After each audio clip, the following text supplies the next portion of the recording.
Hi, I'm Julie Trude. I'm the Vice President of the League of Women Voters of Anoka, Blaine, Coon Rapids area.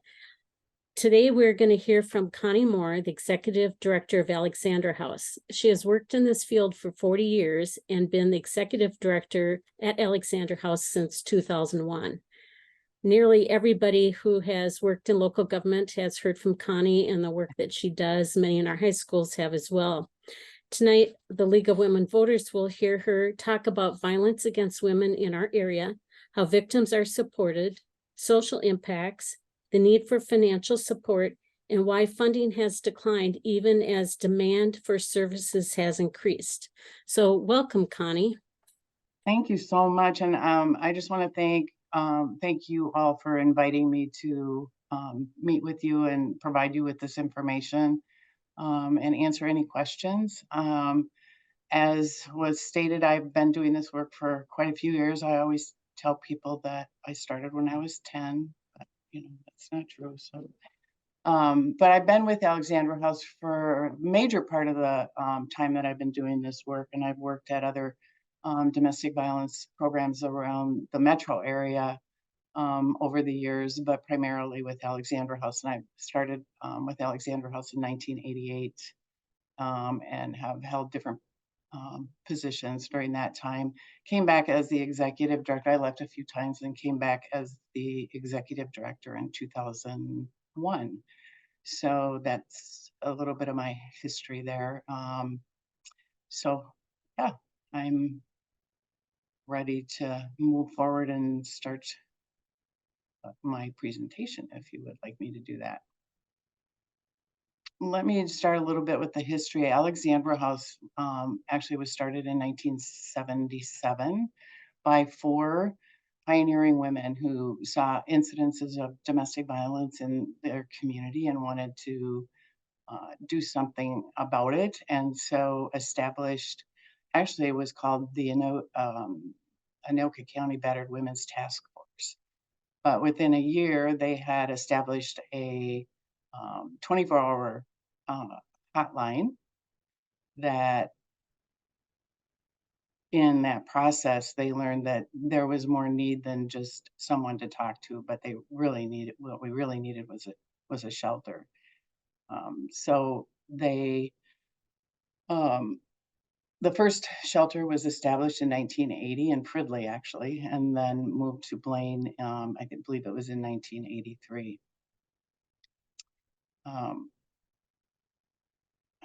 And over the years, so we've been in existence since 46 years now. And over those 46 years, there's been a lot of growth. So like I said, our first shelter opened in 1980.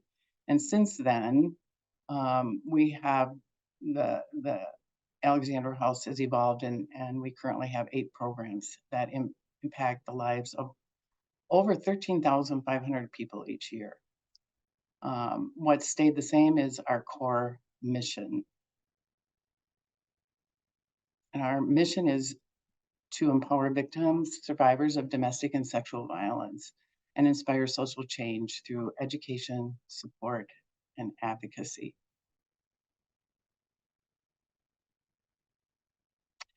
What I wanted to do is share a video, and I'm going to do this on my end and hope that it all works out with technology here. So I want to share a video of one of our former program participants, and so that this video is about 6.5 minutes long. So I'm going to show that now, and then we'll get back to you after this.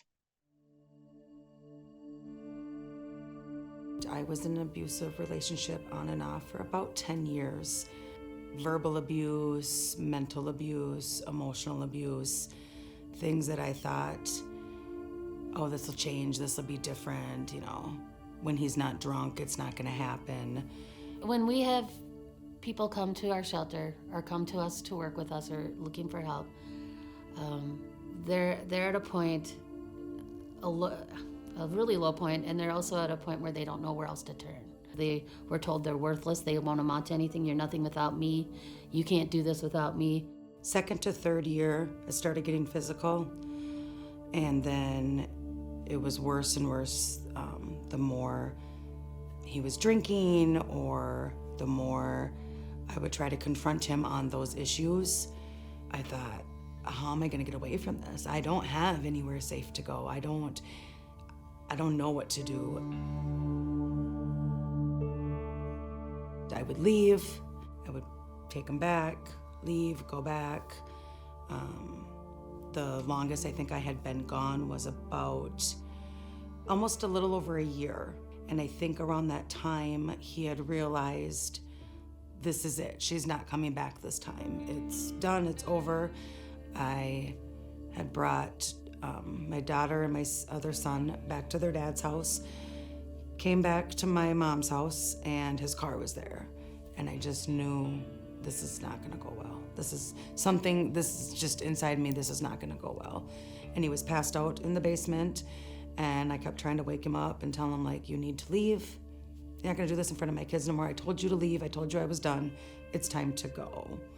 And he literally beat the living crap out of me, with my daughter hanging off of one of his arms and our son hanging off the other one of his arms, as he was just going crazy and punching me. And I had called 911, and as I hit, the send button, he had grabbed the phone and threw it across the room, but the phone had stayed on, so it had been recording. When there is a domestic assault in Anoka County, the law enforcement calls Alexandra House and gives us a report, and we do follow up with the victim of that assault. I did end up at the hospital, and during that time, I remember them asking me, a whole bunch of questions like, do you need a shelter? No, I don't, why do I need that?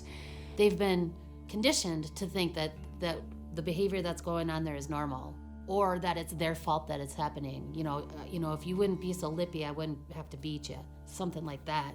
But then I went through all these questions, and I had spoken to somebody on the phone, I believe from the Alexandra House. And so I thought, okay, I guess I'm gonna have to go to a shelter. I had no idea what it entailed, what was gonna happen.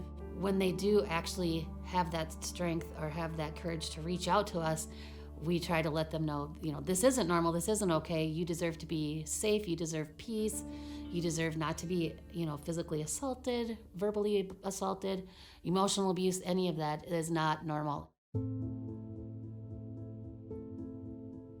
I remember walking in, and I was by myself because the kids were at school, and I had, our 3 little bags, a couple bags or whatever, and just being scared. I was so scared of what's gonna happen. Like, how are these people gonna protect me? How is this going to change anything? For Stephanie, one of her biggest challenges was actually accepting the help.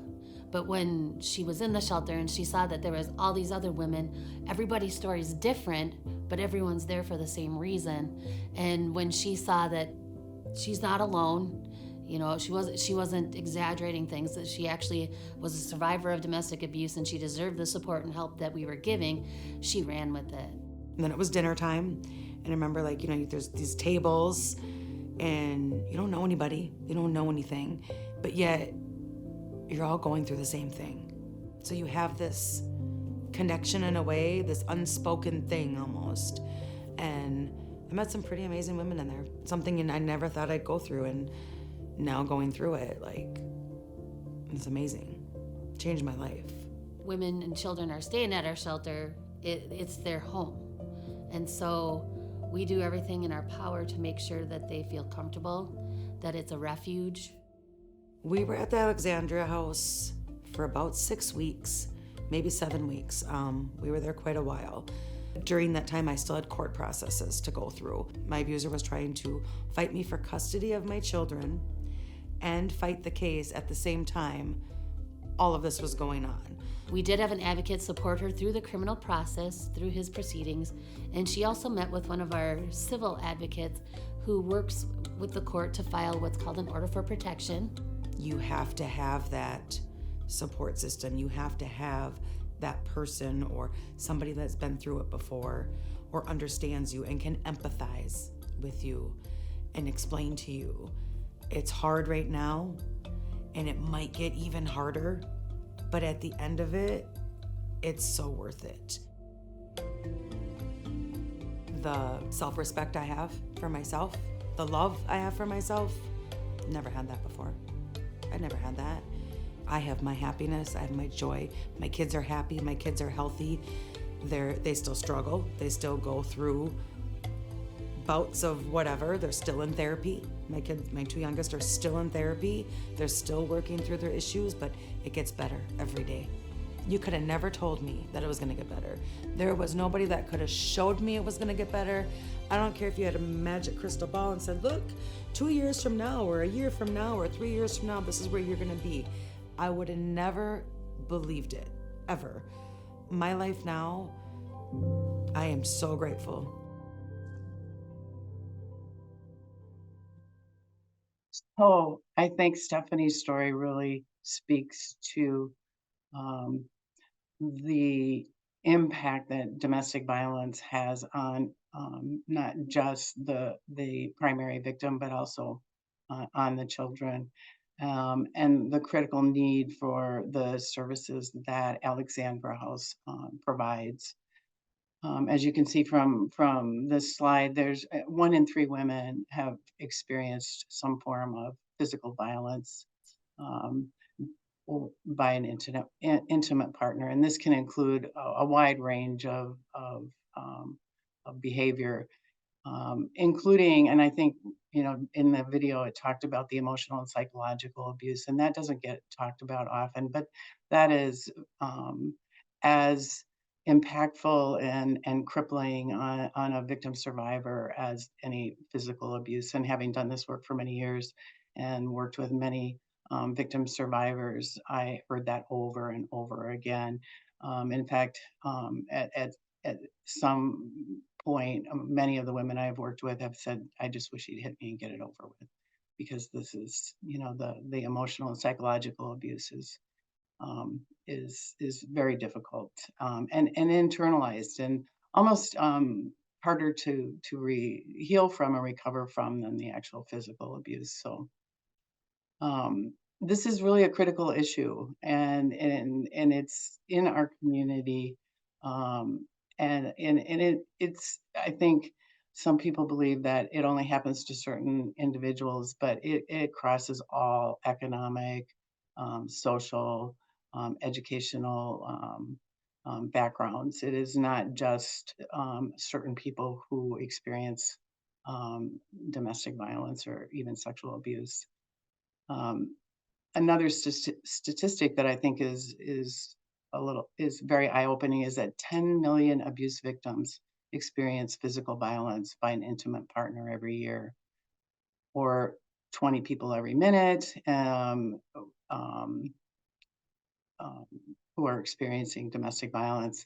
And on a typical day, domestic violence hotlines nationwide receive more than 19,000 calls, or 13 calls every minute. Domestic violence really is an epidemic affecting individuals in every community, in our community. And it's, like I said, regardless of age, economic status, sexual orientation, gender, race, religion, or nationality.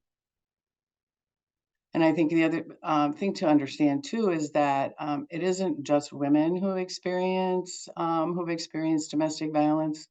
1 in 4 men have experienced some form of physical violence as well. And we do work with both men and women who are victims of domestic or sexual violence. I think also, and I think Stephanie's story kind of speaks to this, there are so many barriers, there's multiple barriers that individuals face when seeking safety and healing after experiencing domestic violence or sexual violence.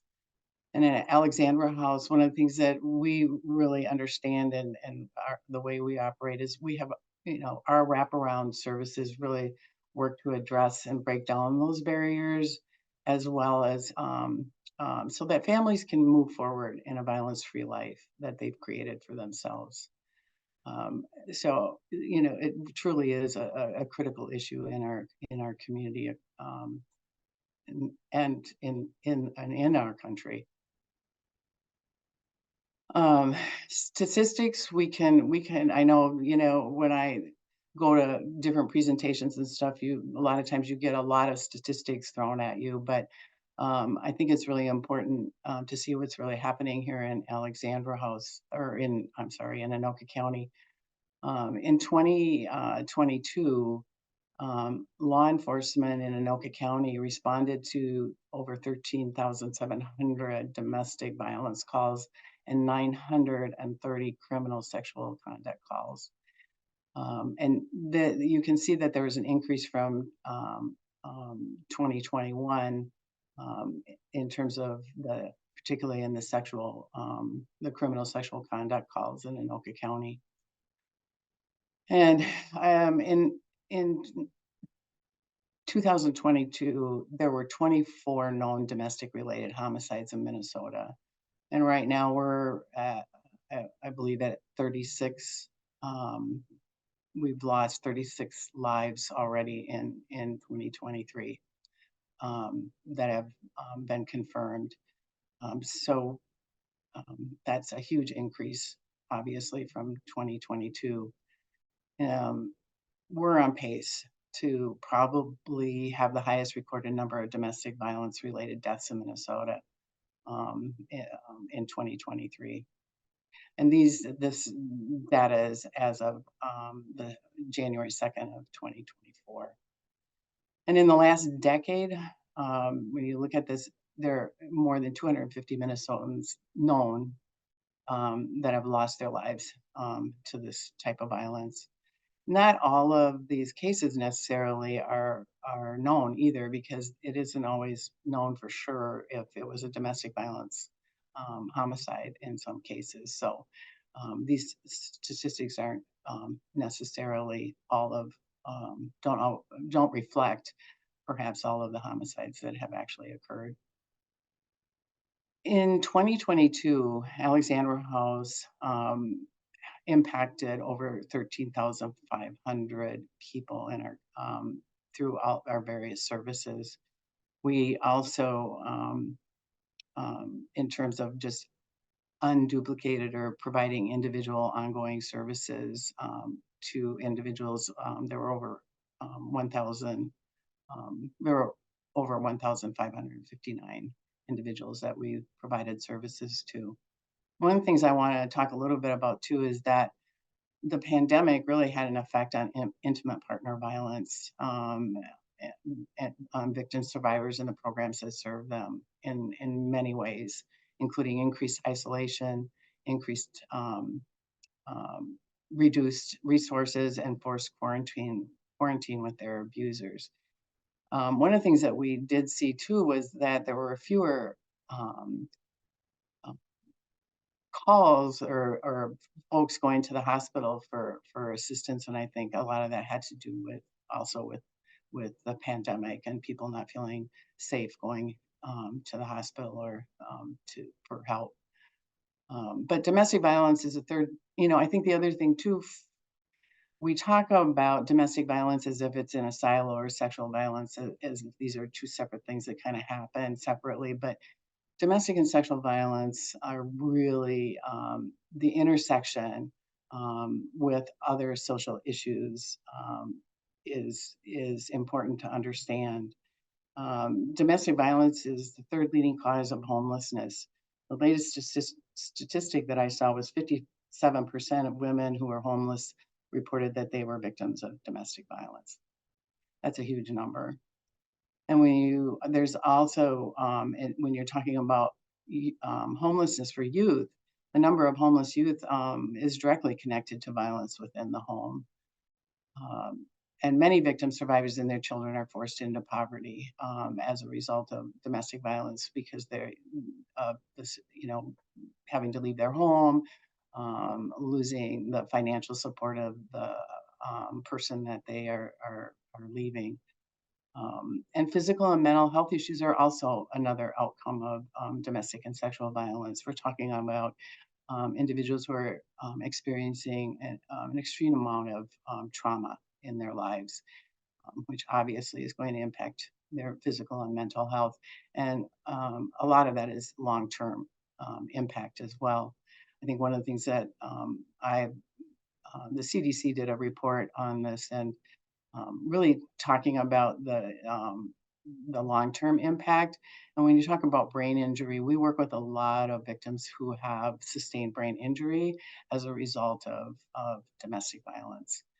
So I think it's really important to look at domestic violence as and sexual violence as interconnected with a lot of these other social issues that we're challenged with. So really important, I think, to acknowledge. At Alexandra House, this slide really shows you who we serve. 72% of the individuals that we provide services to are from Anoka County. We do serve folks from all over the state, but primarily it's Anoka County, Hennepin County, and Ramsey County, and then outside of those counties is more like, it's 8%. So our shelter provides emergency shelter for anyone around the state. We even have folks that are fleeing from another state and are needing safety. So it's not just in Minnesota. I want to talk a little bit about our services, and I talked about our kind of our wraparound services and acknowledging that really the complexities of domestic and sexual violence really require a multidimensional services and support. At Alexandra House, we provide the emergency shelter, our 24-hour helpline, elder abuse services, youth services in schools, legal advocacy, hospital advocacy, our housing and supportive services, community education and training, professional training, support groups, and therapy referrals. We have a new partnership with a local counseling agency that actually comes on site to Alexandra House to provide therapy for the women and children in the house, as well as families or individuals that we're working with out in the community. But again, Alexandra House supports everyone who is affected by domestic and sexual and relationship violence, including, the elder abuse, which is one of the things about elder abuse. The perpetrator isn't always an intimate partner or former intimate partner. It, in many cases, is an adult child or other family member or a trusted caregiver. So, and financial exploitation can be a big piece of that as well. The other piece of the services for sexual violence victims, we work with folks who are victims and survivors of sexual violence in any form. And we do also work with individuals who are being trafficked, and have worked with our local law enforcement in some of those situations as well. And we also, and I think this is important, we also support friends and family of victim survivors and other concerned persons. So if someone is really worried about someone or is not sure, how to deal with that situation or what they can do to support that family member or friend, they can call Alexandra House 24/7 and get support around that and information on what they can do to help that person, and also to support them in their feelings around what's happening.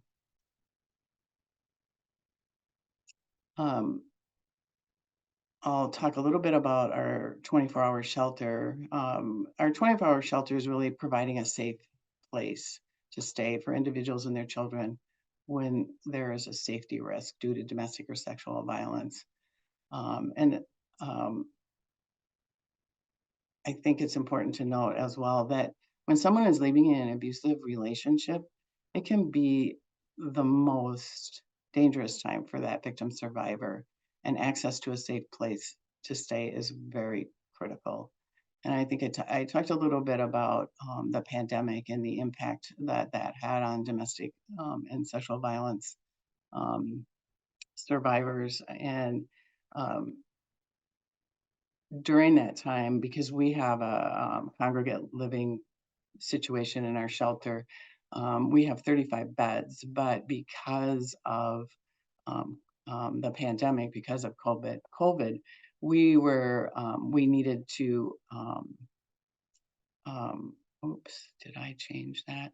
Yes, I did. I'm sorry. We needed to house, we had to cut the capacity in our shelter. So instead of having 35 beds, we have 10 rooms. And so we can only house 10 individual households in the shelter. So our capacity went from 35 plus to around 22 to 25, depending on the situation. So that really made a difference in our ability to meet the needs in the community. We will go over capacity. We have gone over capacity in the past to ensure that we can serve Anoka County families. But again, with COVID, that really limited the space that we had available. We were fortunate to be able to access some funding during COVID that allowed us to house individuals and families in local hotels. So that helped us meet that need that we would not have been able to otherwise. But every individual or family in the shelter has an advocate, and that advocate is there to support them and connect them with needed resources and advocate for them when navigating all of the various systems that impact their lives.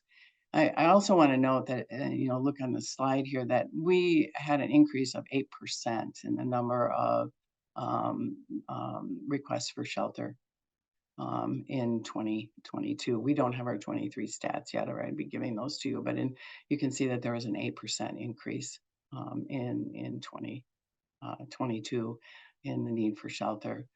And we had almost 4,500 crisis calls on our 24-hour crisis line. One of the other pieces for our shelter is that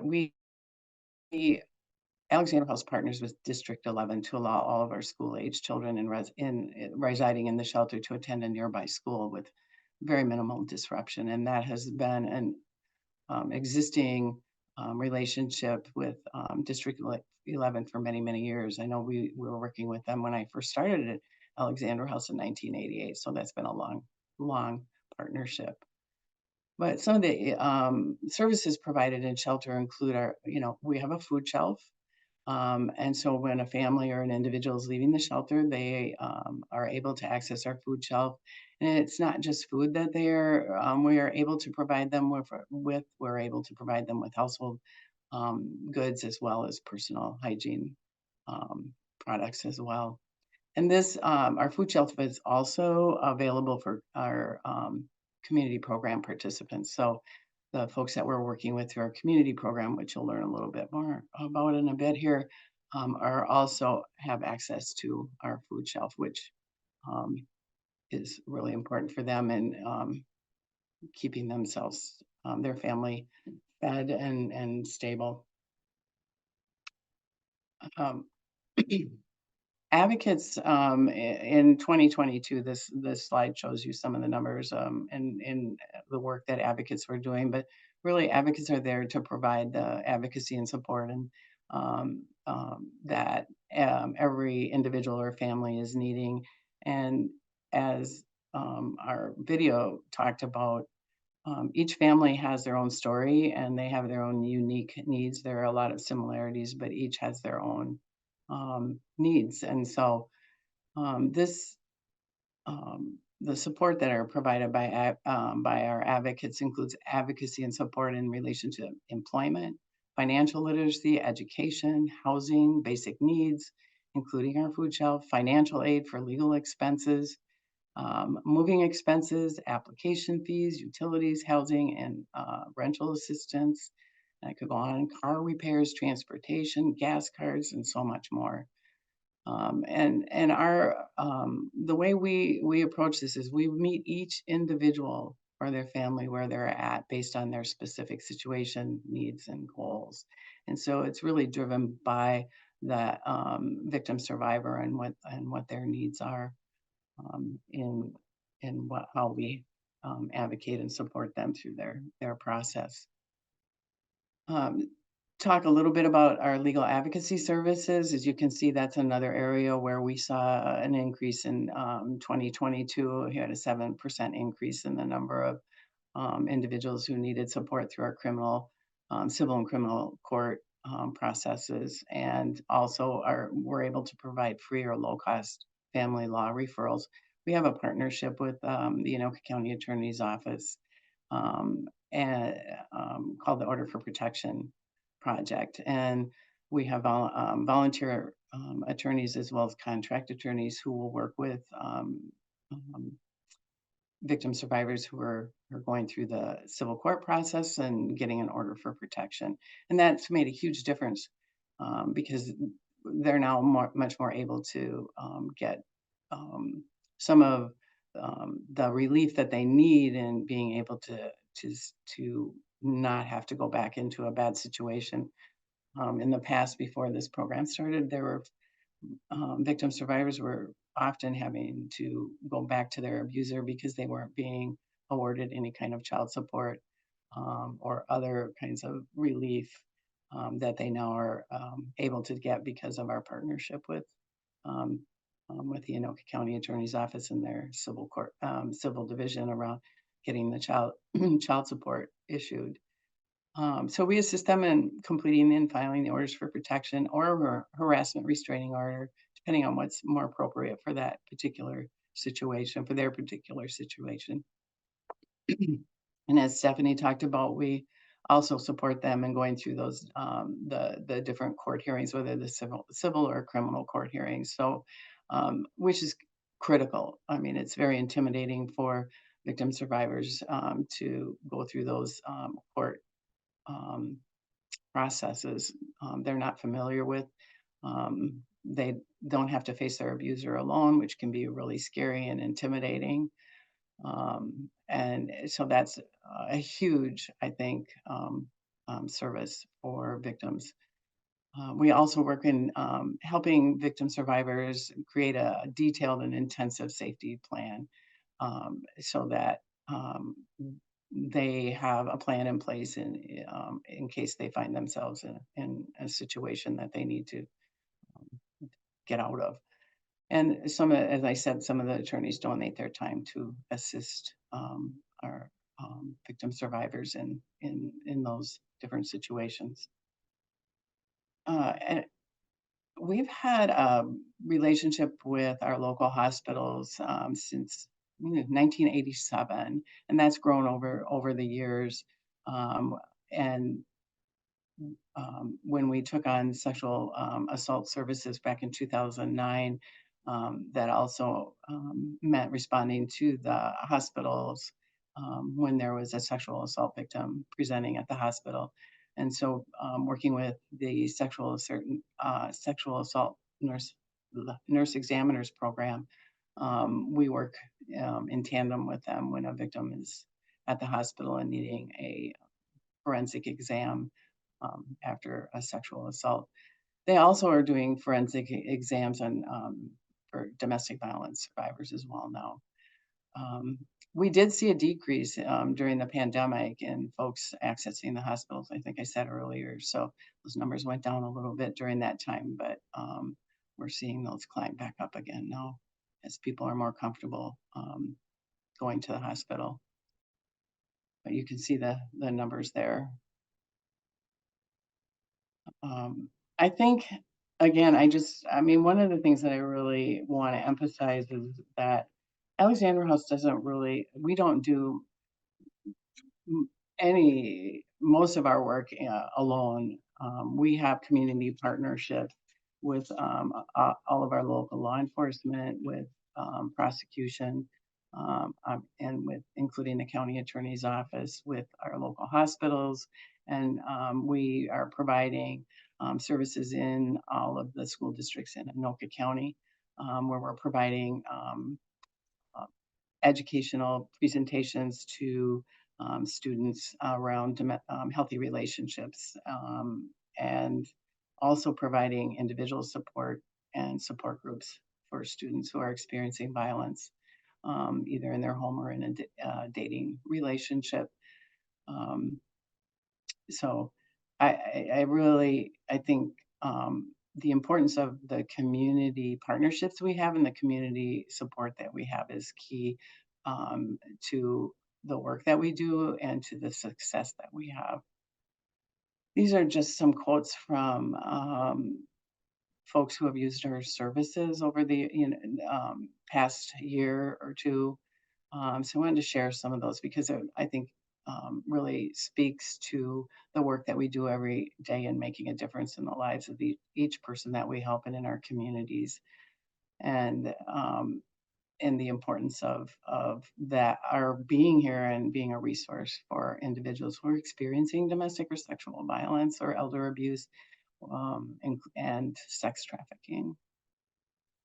So I want to talk a little bit about what we are facing going into the future, and um, in terms of the challenges that we're facing. And as was stated earlier, one of the issues that we're really dealing with is funding decreases. So talking a little bit about the where funding comes from and where some of those challenges are. The federal dollars, Victims of Crime Act, are given to the state. Each state gets those funds from the federal government, and they use these funds, the VOCA funds, along with state dollars, and there's a couple other smaller federal dollars that they get from that they also use in supplementing the funding that they provide to crime victim service agencies across the state. And right now, we're really looking at the loss of those VOCA funds. There's been a 40% cut in funding on a federal level for those funds, and that's going to impact our state's ability to provide the dollars that agencies need to provide those services. And when we talk about crime victim service agencies across the state, we're not just talking about domestic and sexual violence programs. We're also talking about general crime and child advocacy centers. So that has quite the impact in those areas as well. And the fact that the demand for our services has grown exponentially in recent years. And despite the increase in demand for services and the increase in operating expenses and inflation, the state has not increased our base funding in over 9 years. Actually, we're close to 10 years now. So when you're looking at not getting an increase from the state in over 9 years in your base funding for the work that you're doing, that has a huge impact on your ability to continue to maintain your existing services, let alone meet the increased demand that we're seeing, and much more complicated cases as well. So those dwindling resources have really brought us to a breaking point across the state. Alexandra House is looking at around a $400,000 deficit in our budget going into 2024. And so we are looking at how we can, what we can do to maintain our services, and that's it's been hard conversations. I think also another thing to note is not only have the numbers increased, but unfortunately, the severity of violence has increased. We're seeing much more severe violence and use of weapons and firearms. And that's had an impact, obviously, not only on the staff who are working with those individuals, but obviously with the individuals themselves. So that the work is in itself has become that much more difficult. So, at a time when anti-violence work is needed the most, funding has not kept pace with the rising costs that we're incurring around in operations. And in recent months, we, along with other domestic violence and sexual violence agencies, have been forced to implement plans to reduce or discontinue critical components of services for victims. Um, some of you may have heard that Lewis House, which is located, I believe it's in Hastings, but it's in Dakota County. That agency that oversees that shelter had to close that shelter recently due to not getting an increase in funding and loss of other funds. I heard the other day too that another shelter in the metro area had to lay off 3 of their advocates. So organizations are having to make some pretty difficult decisions. And so we are working alongside our state coalitions, our domestic violence coalition, our sexual assault coalition, in urging the governor, Governor Walz, to include additional funding for these critical program services in the supplemental budget.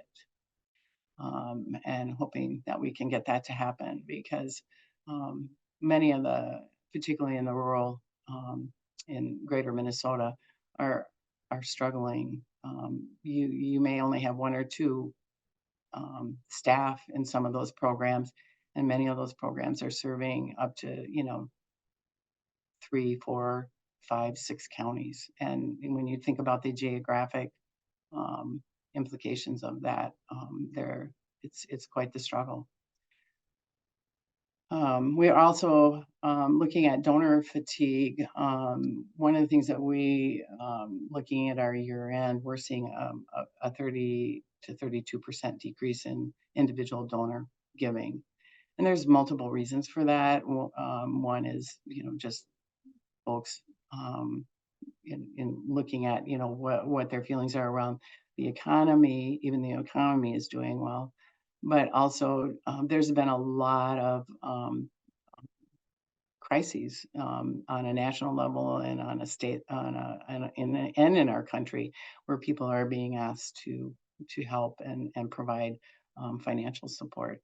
So not only are we looking at our federal and state dollars declining or not increasing, but we're also experiencing a decrease in individual donor contributions as well. So here are my calls to action. So when you leave this gathering or this meeting and you go back to your today, you can pick 1, 2, or all of them to do. But I think just as I was talking here a little bit ago about the impact of the financial crises that a lot of organizations are facing, including Alexandra House. I think one of the biggest impacts that you could have right now is to write a letter to your elected officials, including Governor Walz, asking them to support increased funding in the supplemental budget for domestic and sexual violence service providers and protections for victim survivors. And I'm going to emphasize writing the letter, because sending emails or even phone calls, the impact, we're being told, is if they get a letter, that has a bigger impact. And so really encouraging folks to consider writing that letter to your local, your elected officials, along with Governor Walz. The other thing is to make time to really talk with your family and friends and coworkers about domestic and sexual violence and its impact on our community. Breaking the silence on these issues, I think, is really important, and being able to educate and have conversations about these issues and the impact it has, I think, is really critical, because it's for many years, and it still is in some cases. These are not issues that people talk about, and in many cases still believe that those are private, particularly domestic violence is a private family matter, and not their business, and it is. The other thing that you can do is educate yourself on the warning signs and of domestic and sexual violence and elder abuse, and talk about those and learn how you can support someone who's experiencing any of these forms of abuse, and to connect them with resources. And of course, in Anoka County, that would be Alexandra House. But we also provide information on resources. If you know somebody in another part of the state and you call Alexandra House, we can give you information on resources in that particular community, because we have access to that information. And finally, another way that you can help support is to support Alexandra House by either becoming a volunteer, making a financial contribution, and sharing our social media posts. Follow our Facebook page and our other social media um, avenues, and I'm going to share those with you later, and our newsletter. So if you're not getting our newsletter and want to get our newsletter, you can let us know and we'll make sure to put you on the list so that you have that information. But I think really it's about not is really learning more and knowing what these issues are about, and what are the resources and what you can do. Um, our volunteer opportunities we have several volunteer opportunities. Obviously, you can um, be an advocate in our shelter as a shelter advocate volunteer. We also have volunteer opportunities in our on-call hospital services, and that is huge, because without our on-call hospital volunteers, we would not be able to provide that 24/7 support at the hospitals. We also have childcare volunteer opportunities, and kitchen and facility volunteer opportunities, and group volunteer opportunities. Um, Without our volunteers, there is no way that we would be able to provide all of the services that we do. And we really very much rely on our volunteers to help meet our service commitment in the community. Anyone who is wanting to be a shelter or on-call hospital volunteer is required to go through a 50-hour training, which takes place twice a year. In fact, we've got one coming up in April, and the first week of those training dates is April 2nd. And you can go to our website and get more information on our volunteer training, and fill out an application for the volunteer training off our website. The children, if you're going to volunteer, if you are interested in volunteering and working with the children in the shelter, the training is not as extensive, and that training, you go through a shorter training, and you can get more information on that as well on our website or by giving us a call. But and also anyone working directly with children and or participants in the shelter or in the community are required to have a background check. So that's a process that one would have to go through as well in volunteering. And that's something that we're required by the state to do, but also I think is prudent to do. Our group opportunities were kind of put on hold during COVID, but we're now back offering those group volunteer opportunities, and those do not require any training. They can be one-time group volunteer opportunity. We do have a group that volunteers on a regular basis to cook and serve meals in the shelter. So there's a lot of different opportunities. We've always got there's opportunities for helping sort donations, organize donations, facility maintenance opportunities. A lot of times we'll have groups that come out and help us with landscaping during the spring and summer and fall months. So those are other examples of opportunities. So really encourage you to take a look at that. And if you have more questions on that, again, going to our website and looking at some of those opportunities will give you a better idea. And again, as I said, you can give us a call and we can talk with you more about what that might look like for you.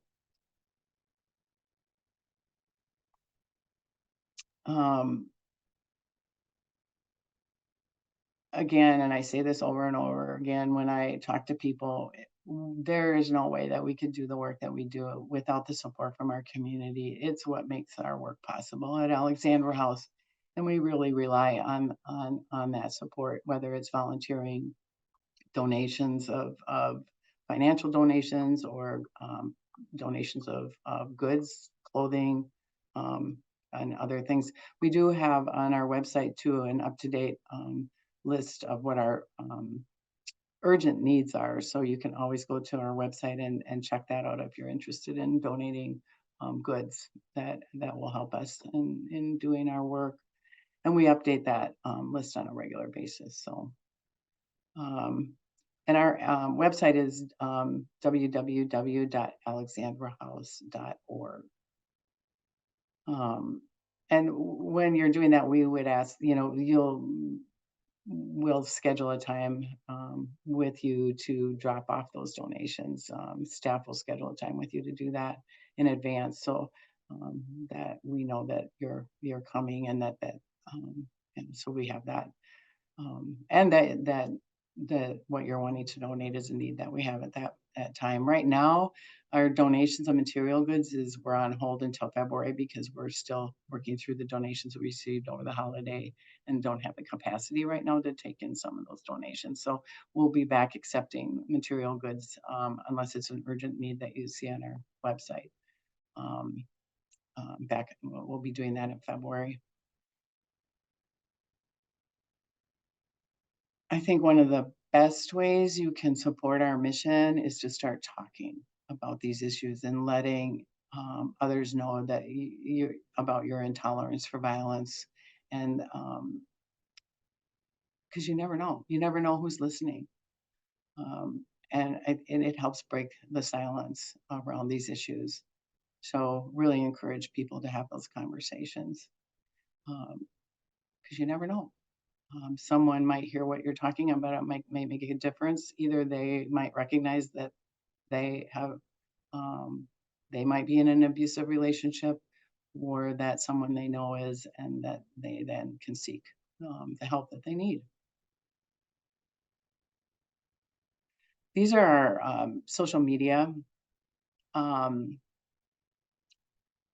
places that you can follow us on social media. I really encourage you to follow us on Facebook. We have Instagram, YouTube, and LinkedIn. So encourage you to follow us on social media and share our posts, particularly off of Facebook, because that has that gets information out to the folks that you know that are on your Facebook and other social media. So really encourage you to do that. It makes a difference. We were hoping this was a little more quiet time of year after the holidays and before your big fundraising event. And I understand one of your helpers had a meeting today. So one of your big fundraising events is the Hope Gala. Yes. And so where's that going to be this year?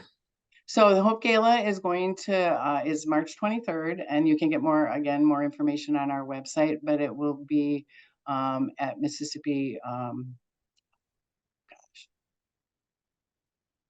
why can't I remember the name of it? Gardens in. Oh, we'll have Wes pull it up. Yeah, He's always fast at that. Yeah. I was going to have that in front of me because I knew I'd forget it because it's a but he's typing it in, I can tell. Awesome. So one of our members is wondering about church participation in work, fundraising or raising food for your food shelf or supplies or whatever. Are you getting any support regularly from local churches? We do get support from local churches. And so whether it's sometimes it's financial support, and again, as you said, sometimes it's material donations.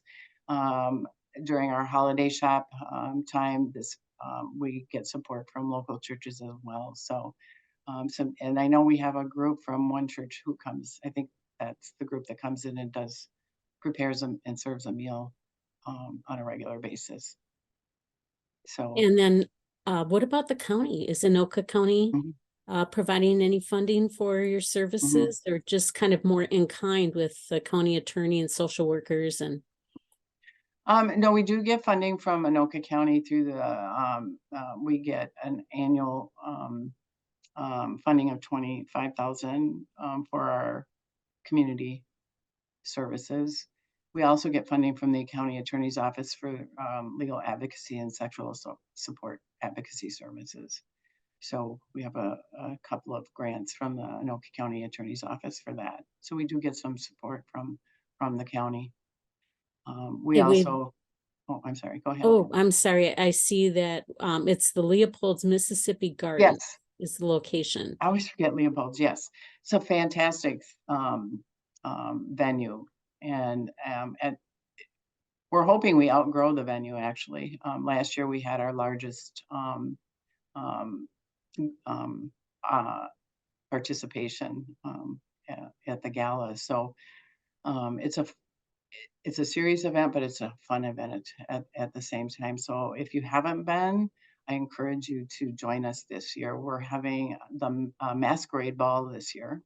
Last year we did the Roaring Twenties theme. We hadn't done themes before, but because it was our 20-year anniversary of having the Hope Gala, the planning committee thought that might be a good thing to try, and it was a really good time. So we had a lot of folks there, and I was surprised how many people actually um, just dove right in and dressed accordingly, and they just had a great time. So Good.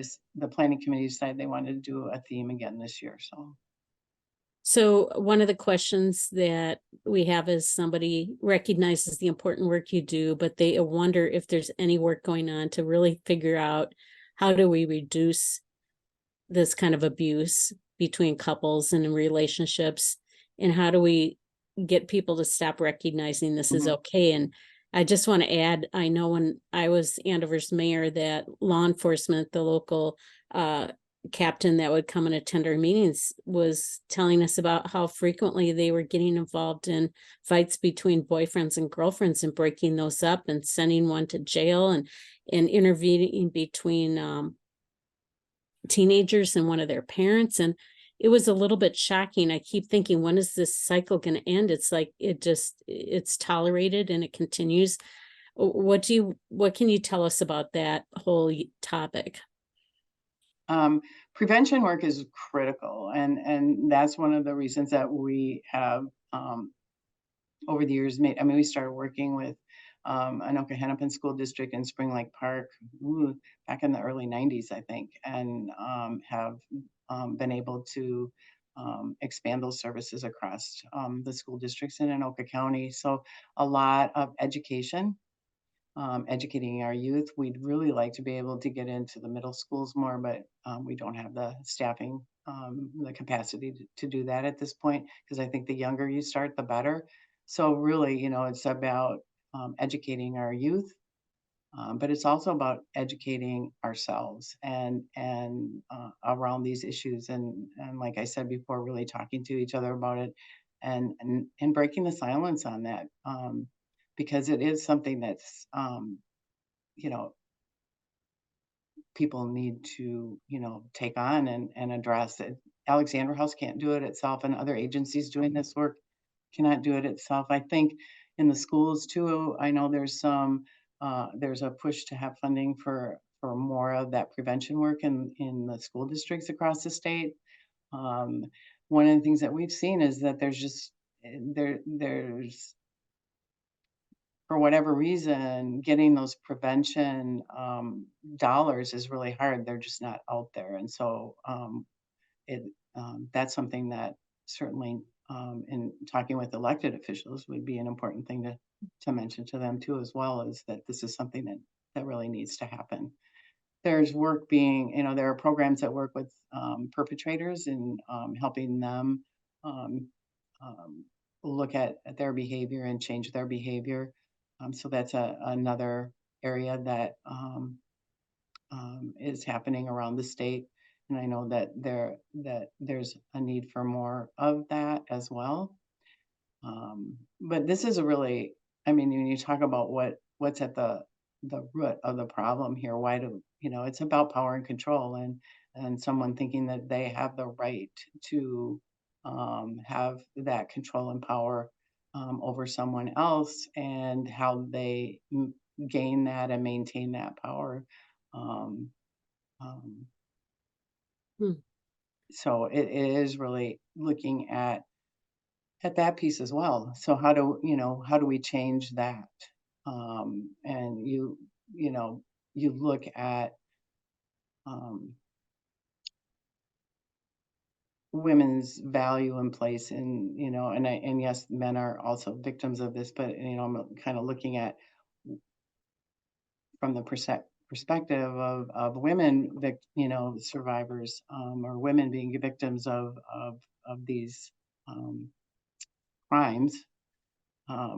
It all has to do with, what are our beliefs, and really looking at what do we believe people have the right to do, and looking at the rights of women and the rights of children, um, and how those beliefs play out in behaviors and policies and all sorts of, what's happening in our community.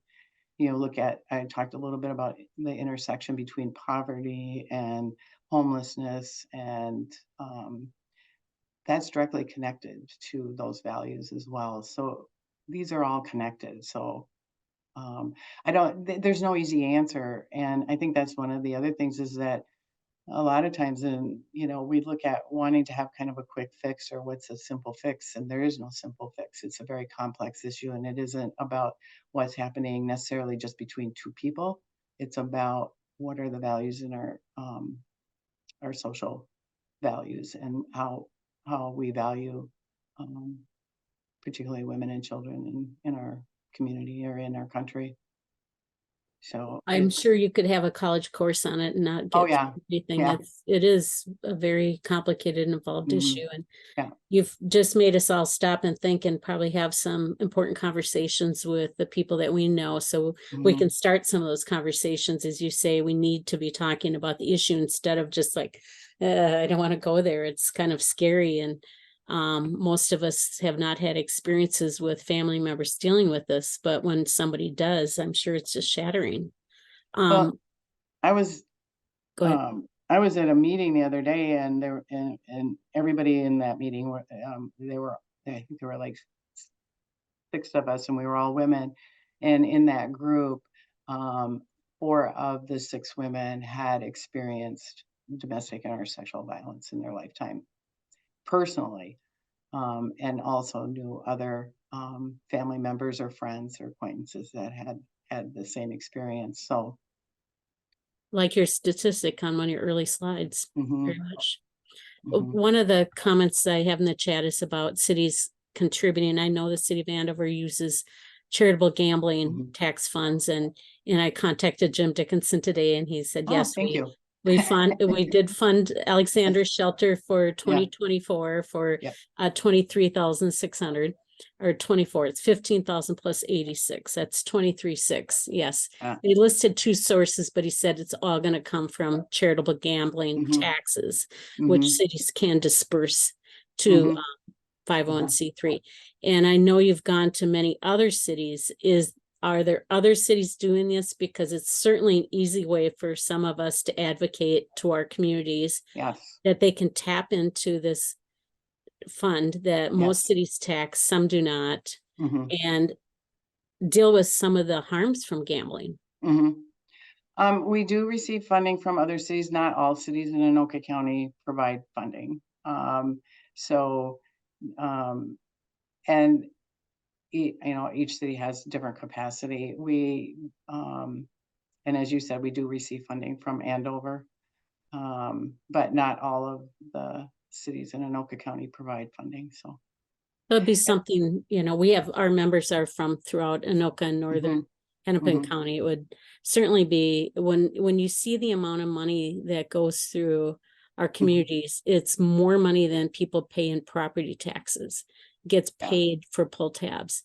And then Mhm. 10% of the gross goes to whatever the organization wants. And then the cities can collect a percent of that. Mhm. And that's something that can be used for social services, because gambling causes some of the social ills. Mhm. Is kind of the thought process. So, but we certainly are good letter writers amongst our group. And I hope we see some letters go. And we will be having conversations with our elected leaders regularly this session, Mhm. because we have some things on the agenda. So, Oh, that would be an awesome thing to do, because particularly for some of those communities where we do not receive that funding. And, when you're talking about government funding, whether it's local or state, it's all about elections too. And so, some cities that we've received funding from in the past no longer fund us because, leadership has changed, the elected officials have changed. It's gone both ways, but so you never know. But yes, it would be very helpful, and I think have an impact if even just inquiring, hey, do you we know, support? Right. yeah, And if you let me know in an email, I can share it with our members so that we have accurate information. It might not be yep, part of this program we're doing now, but yep, we collectively as members can look and see, is our city on that list or not, and send an email to our local elected officials, because that's one thing we could do yep, locally, might help, but certainly the letters to the governor make sense. yeah, And although I see another question coming up, I think we're really at the end of the time that we sure. allotted for this, at least with our Zoom program. And I think it will be good to just consider this a wrap. Yeah, I would like to just thank Connie and conclude tonight's program.